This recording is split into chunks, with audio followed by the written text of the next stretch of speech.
Salam alaikum les amis, j'espère que vous allez bien. Bienvenue dans ce nouvel épisode où on va aborder un sujet très spécifique. C'est un scénario assez rapide, mais c'est un sujet qui revient assez souvent dans vos messages quand vous me parlez de prière.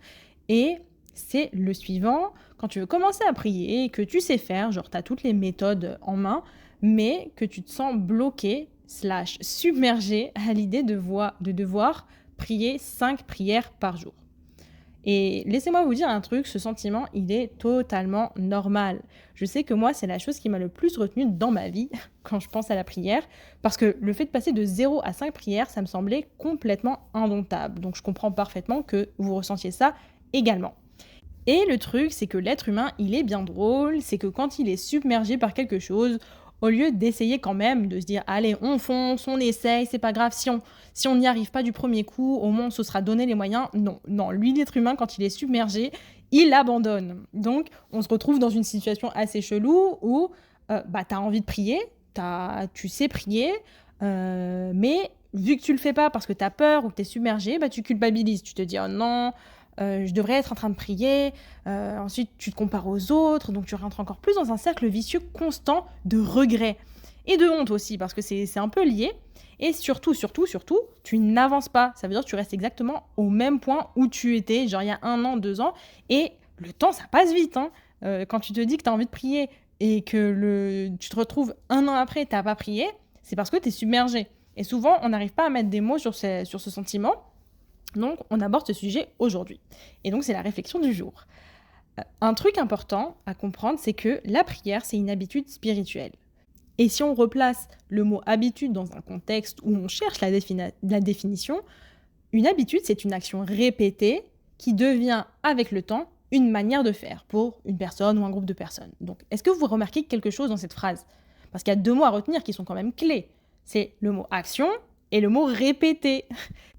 Une habitude, c'est un truc que tu fais, tu n'y penses pas. C'est pas genre, je pense à la prière et donc, avec le temps, je vais naturellement pouvoir prier rapidement. Non, et facilement surtout.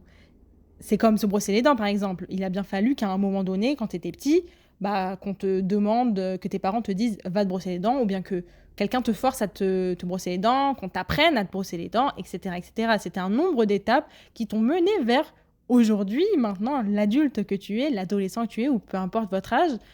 Maintenant, vous vous brossez les dents sans trop y penser, mais il a bien fallu que ce soit compliqué à un moment donné dans vos vies. Donc la prière en soi, c'est exactement la même chose. Passer de 0 à 5 prières alors qu'on n'a jamais prié dans sa vie, ou bien ça fait longtemps qu'on n'a pas prié, etc., c'est compliqué. Et c'est normal que vous vous sentiez submergé. Ça nous arrive à tous. Et donc il faut comprendre un truc, c'est que c'est une question de discipline. Et la discipline, de manière générale, c'est la qualité la plus importante qu'on puisse développer. Parce que tout ce qu'il y a de bien dans la vie, ça vient avec le travail, la résilience, la constance. Je vous donne un exemple, quand on veut apprendre à cuisiner, on est d'accord qu'il y a certaines étapes à suivre. Tu n'es pas bon cuisinier. Tu commences pas direct non plus par faire le plat le plus compliqué. C'est pas tu te réveilles un bon matin et tu te dis bon je vais faire des macarons. C'est pas comme ça que ça marche.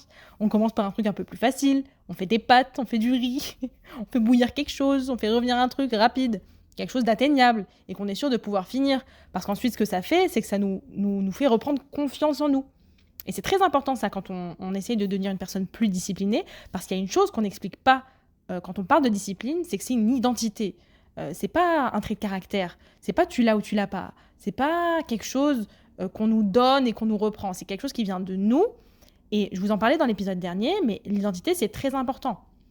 Donc par exemple, une personne qui se dit disciplinée va avoir plus de moyens naturellement pour faire une chose parce qu'elle a déjà confiance en elle. C'est une question de confiance en soi, la discipline.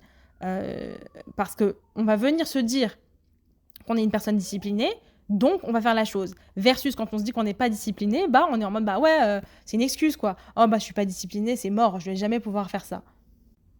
Et donc ce que je vois beaucoup de personnes faire, donc moi aussi, c'est ce que j'ai fait, je me disais je suis pas une personne disciplinée, donc je vais pas réussir à rester constante dans ma prière, c'est mort, parce que je sais qu'à un moment je vais abandonner. Et ensuite, je me dis mais c'est parce que je ne prie pas que je ne peux pas devenir une personne disciplinée. Et donc c'est un peu un cercle vicieux encore une fois, et c'est là qu'il est le problème. Donc la question qu'on se pose tous, c'est comment est-ce qu'on peut devenir une personne disciplinée ? Comment est-ce qu'on peut commencer à prier de manière disciplinée ? Ça nous amène à mon conseil du jour qui est commencer à faire une prière par jour en choisissant la prière qui vous semble la plus facile à réaliser. Et laissez-moi vous dire pourquoi cette méthode va vous aider à devenir une personne qui prie. Et je vais d'abord préfacer par dire qu'il y a plein de manières de devenir une personne disciplinée. C'est quand même un concept assez complexe et j'ai plein de choses à dire là-dessus. Mais là, on parle spécifiquement de la prière et de quand tu veux commencer à te mettre à prier. Pour devenir une personne disciplinée, il va falloir venir changer cette identité. Et pour changer cette identité, il va falloir qu'on se prouve à soi-même qu'on est capable de faire une chose constamment. Donc c'est pour ça qu'il faut emprunter le chemin le plus facile. On ne peut pas venir se compliquer la tâche en se disant « Ok, genre dès demain, il faut que je prie 5 prières. Et si je ne les fais pas, ces 5 prières, c'est que je ne prie pas. C'est que je ne suis pas une bonne musulmane. C'est que ceci et cela. » Non, on va d'abord arrêter de se taper dessus. Ça, c'est règle numéro 1. On va aller se regarder dans le miroir et on va se dire à soi-même des affirmations qui sont motivantes. On va arrêter de se faire culpabiliser et de se condamner dès le début.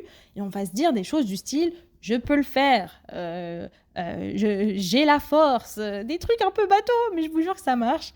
Et au pire, écrivez-les sur un papier. Ou bien dites-les en anglais, parce que moi j'ai un truc, c'est genre, si je dis pas mes affirmations en anglais, c'est comme si j'étais coach dans les années 80, alors qu'en anglais j'ai l'impression que je suis plus stylée. Bref, donc ça, étape 1, on va essayer de pas se taper dessus, quoi qu'il arrive. Si on foire, c'est pas grave, on recommence le lendemain. Si on galère, on prie, mais on prie pas aussi bien que ce qu'on aurait voulu faire, c'est pas grave, on se pardonne et on recommence le lendemain, c'est pas grave, d'accord?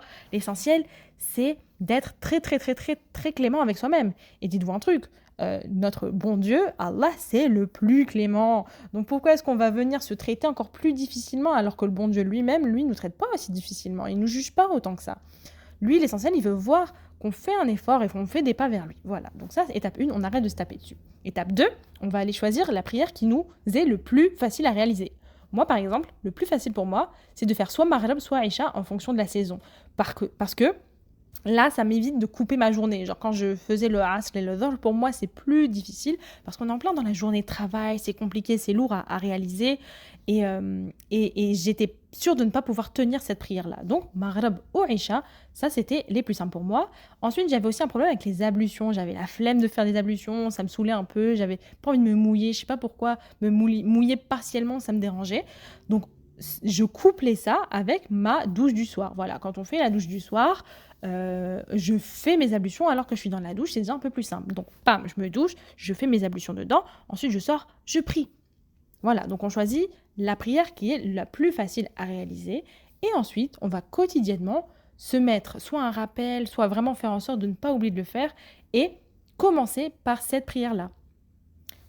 Le dernier conseil, qui est un conseil un peu, disons, c'est un peu controversé, mais c'est pas grave, je vous le dis quand même et je vous le donne parce que ça marche pour moi. Parce que moi, je suis du genre de personne, je me motive trop en fait, limite, genre, je me mets trop de choses à faire une journée et ensuite le lendemain, c'est comme si je faisais un burn-out et je fais rien du tout. Donc, quand tu vas commencer à faire cette prière par jour, tu vas te sentir coupable, tu vas laisser cette petite voix rentrer dans ta tête, te dire « Ah, tu as fait une seule prière, mais c'est pas suffisant, essaye d'en rajouter plus, essaye d'en rajouter plus. » Mais ce qui va se passer, c'est que tu vas commencer à essayer de te motiver, de rajouter des prières, de te dire « Ok, une, ça suffit pas, il faut que j'en fasse au moins 3, au moins 4, au moins 5. » Et c'est ça le problème. Après, tu te submerges et après, tu abandonnes parce que ça devient trop compliqué trop rapidement.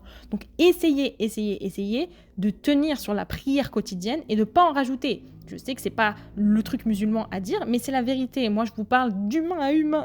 Genre d'une personne qui s'est vraiment battue avec ce problème-là. Voilà. Donc, ça, c'est très important à retenir. N'essayez pas de trop en rajouter. Restez sur la constante qui est la prière la plus facile pour vous. Et au fur et à mesure, cette pratique, elle va grandir. Vous verrez que votre discipline, elle commence à se cultiver petit à petit. Et ça aura un impact positif sur vous et même sur d'autres aspects de votre vie. Voilà. Donc, ça, c'est un peu le conseil que je vous donne, c'est d'essayer de tenir bon. Peut-être 1 mois, 6 semaines, et après, on rajoute une deuxième. Ensuite, on rajoute une troisième, etc., jusqu'à ce que vous arriviez à vos 5 prières par jour. Mais restez dans votre étape de confort le plus longtemps possible. On a tendance à essayer de se précipiter, mais en 1 an, on peut faire énormément de progrès et ensuite, c'est des habitudes qu'on construit pour le reste de la vie. Voilà, donc c'est tout ce qu'on a à se dire aujourd'hui. J'espère que ça a été assez clair. Si vous avez des questions, n'hésitez pas à venir me les poser sur Instagram, sur TikTok, sur YouTube, qu'importe. Comme toujours, cet épisode a été rendu possible par Prayers, le tracker papier qui vous aide à faire de la prière votre habitude la plus précieuse. Bye!